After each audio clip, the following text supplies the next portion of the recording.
Shamshernagar two চাতলাপুরের যে রাস্তাটা অসম্ভব সুন্দর। আসছিলাম ফ্রেন্ডরা মিলে, এখানে রাস্তাটা এত ভালো লাগছে কি বলবো, অসম্ভব সুন্দর। আমার দেখা সবচেয়ে সুন্দর রাস্তা ছিল শ্রীমঙ্গল টু কমলগঞ্জের যে রাস্তা, বাট এইখানে এই রাস্তা দিয়ে এসে আমার পুরো ধারণাটা চেঞ্জ হয়ে গেছে। এখন আছে চাতলাপুর ব্রিজে, এই হচ্ছে ব্রিজের অবস্থা।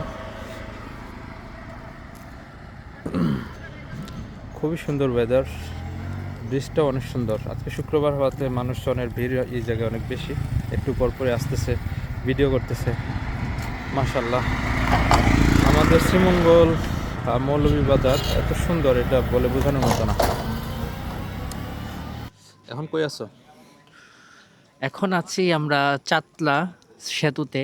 এখানে অনেক ভালো লাগতেছে, নতুন পরিবেশ এবং নতুন মানুষ দেখছি। কেমন তোমার এই ব্রিজটা কেমন লাগলো? অনেক সুন্দর একটা ব্রিজ। এটা আমাদের দেশের জন্য একটা গৌরব, কারণ ইন্ডিয়ার কাছাকাছি এই ব্রিজটা। যারা আসবে তারা অবশ্যই আমাদের দেশের উন্নতিটা দেখবে, হুম। অবশ্যই। আর এই রাস্তা সম্পর্কে কিছু বলার আছে তোমার?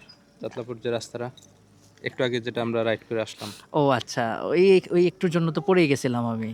আসলে ওই রাস্তাটা এত ডেঞ্জারাস, যারা আসবেন একটু ডেঞ্জারাস?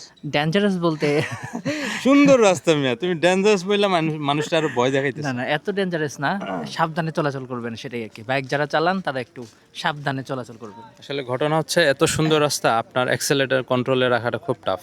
আপনার মন চাইবে যে একটু অ্যাক্সেলেটার চাপ দেই, আর চাপ দিলেই মনে করেন একটু পর পর আঁকা বাঁকা রাস্তা, যেহেতু সব সাবধানে রাইড করতে হবে, এটাই।